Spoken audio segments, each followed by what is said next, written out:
Oh, back here at Desert Hills Lanes one more time for the title matches of today's JBT event. A couple good storylines here. Right now on the left, that's Dante Urabari. He's been the leader after 5. He's looking to finish it off in this match play format. He opened in the first, but rebounds with a pretty strike in the second. Going up against the guy who made some history yesterday, winning his 10th career title. Cesar Padilla is back. Different format, different patterns. Same old Cesar throwing a lot of strikes to get to this title match, including one in the first to take that early lead. To the right is the handicap division. Cameron Coleman's looking to win his 3rd career title. So is his opponent, Christian Ortega. The handicap difference is, make sure I get that right. I think it's 18. I'll be right, 18 to tie, 19 to win. Christian, however, coming off the hottest hand right now, just bowled a 296 scratch game, which you have in another video. Make sure you check that out.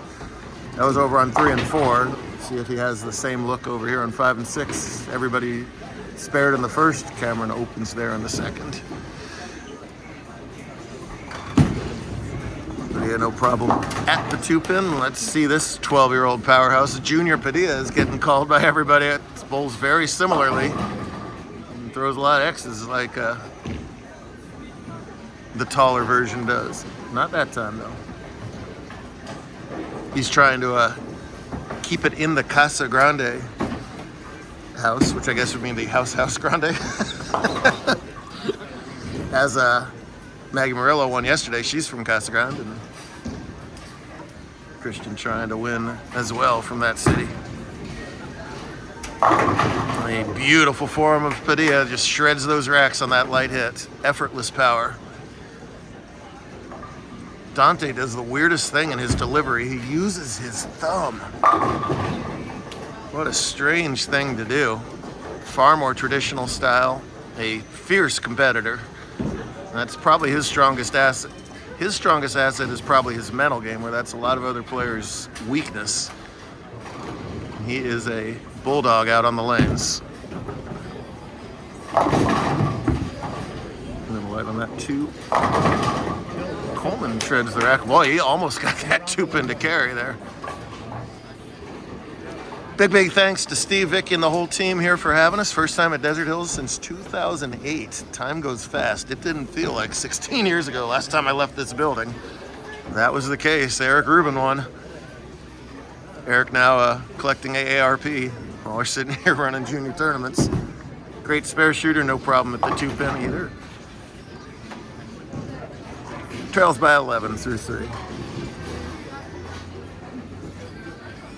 So the top 16 advance to a match play scenario. Not a bracket, because after each round we reseeded. So the highest remaining seed played the lowest remaining seed all the time. That's theoretically an advantage, because you're always playing the quote-unquote worst bowler. But no easy matches, but Dante able to win his previous ones, including a semifinal win over Nathan Bravo from Tucson. Sorry, he played over Amar Bryant to reach the finals. Well, Cesar beat Bravo. But again, that ball turning over a little late, and this time unable to break up the 2-8-10, and trouble early for Urabari.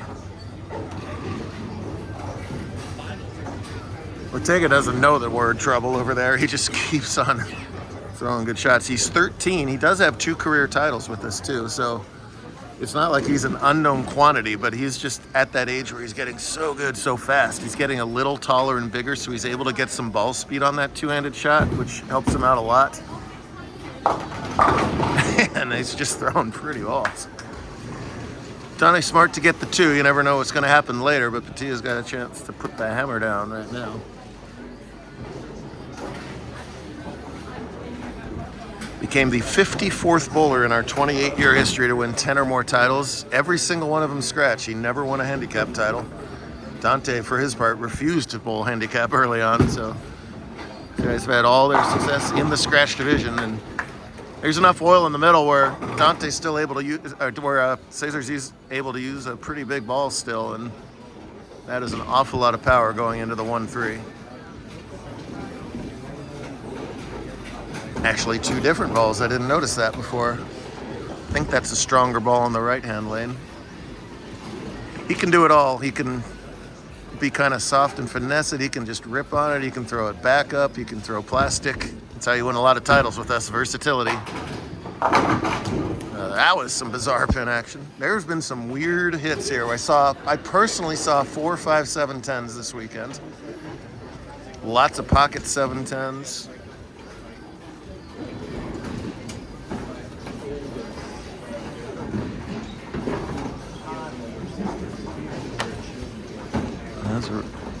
All in all, he'll take a 9 count here and be in the lead with, by 34 pins if he does so.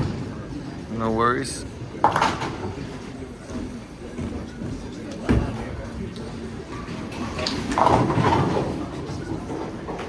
Coleman hanging in there here. He's the one getting the pins. He's trying to stay clean. A little tricky 6'8", 6'9" to shoot out there. We roll on to Albuquerque next week.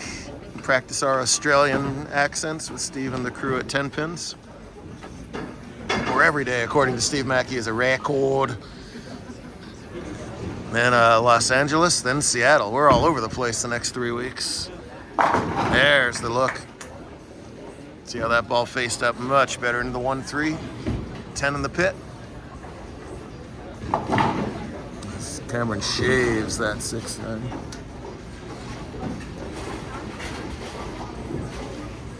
Again, he's getting 14, 18 pins difference. Dante, the top qualifier after 5 at plus 113 on the chromium pattern, so higher scores than yesterday, but still not astronomical. Little carry and a little early friction kept the scores from being through the roof today. Pretty much needs this double here.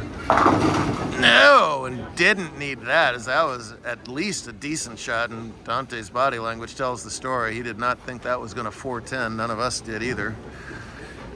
That's what remains standing. Meanwhile, over here on Planet Ortega, caught a good break on lane 6, trying to capitalize on lane 5. His string will end at 4. Disappointing frame for Donna. He says to his fans he thought that was good, and we did too.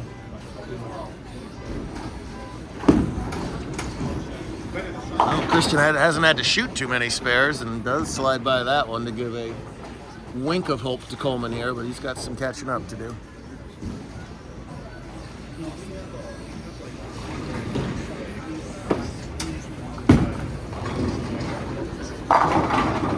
Yes, sir. Very hard to sweep a weekend here. So many darn good bowlers. All the format things we talked about. You're on a different pair every single game, so you gotta avoid the pitfalls that come with that. Seems rather unperturbed today.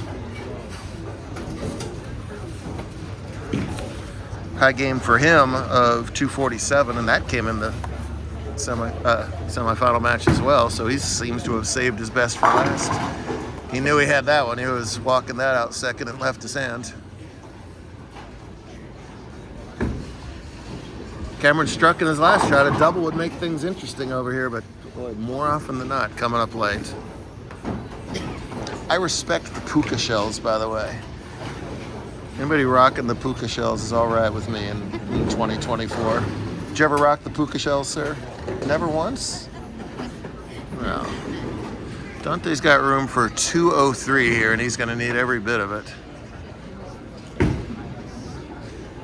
Yeah, pretty shot there. He's got the right lane down, flushing the 5th and the 7th. Got to refigure out lane 3 here and hope. Oh, that's way wide, but it comes all the way back. See the forgiving spot on the pattern there for sure.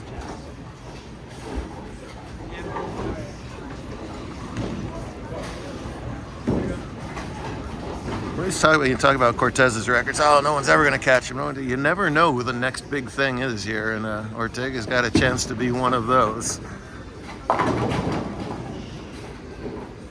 Get 5 or 6 titles in when you're still 13, then you can rack them up the high school years. Nah, lost the left-hand lane. It's going to be the story of the match. Moves off the 2-8-10. Thought he threw it good in the 6th and 4-10, and now it's just not happening. Running out of frames. So the Antelope sophomore at GCU is gonna get a runner-up finish here and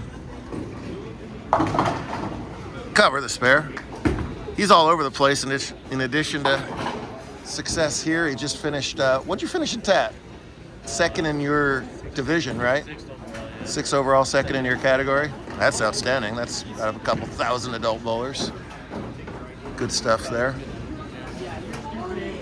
Commiserating with his dad. Dad's a occasional 200 thrower himself. He knows what's going on out there. Right now, he's just watching Padilla be awful hard to beat. An unusual 3 count out of Christian on the spare, unperturbed. He covers it up. We're not done here. That 3 count lost a lot of wood. That was actually a huge spare in the 9th because the difference is 18 and the lead is actually Coleman's right now. It kind of shortchanged this match. Catlin trails by 15, getting 18. He's on a spare and he comes up with the strike in the 9th. So boy, did that match change in a hurry. Padilla finally throws a bad shot. It's a little too late. It looked like that lane was just the trickier of the two as it jumps on him that time. But here we go into the 10th. Coleman leading by 3 when you factor in the handicap. So giant to have that strike working. But washes out. Ouch. Doesn't lose the count, but eek. Eek is all. That's my professional reaction to that. Eek. Donnie, always a competitor, like we said. He's still going to try and figure out this pair. It doesn't matter. Up 100, down 90. Oops.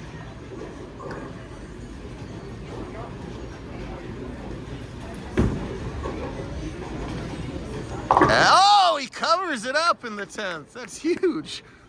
Boy, a non-energetic reaction to a giant spare conversion there. Good spare. Yes, I should say so. Never. So again, the difference is 18. He trails by 15. So getting 8 or better here is gigantic.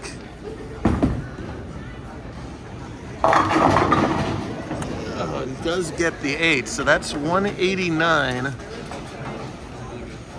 Plus the 18 is 207, which makes Ortega double. That 8 count was ginormous. 2 strikes to win, or Coleman kind of swipes this one away.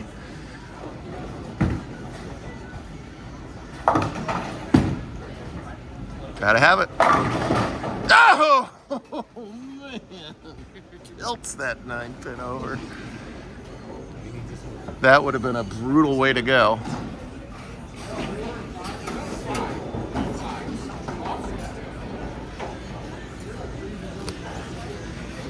Can the 13-year-old phenom find a way to get it?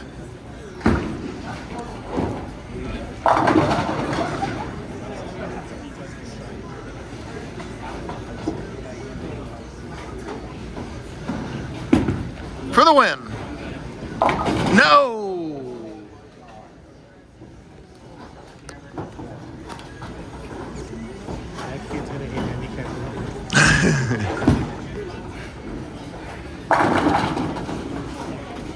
Yep. Couldn't say it any better. Spare inconsequential. It's a 2-pin difference. Oh.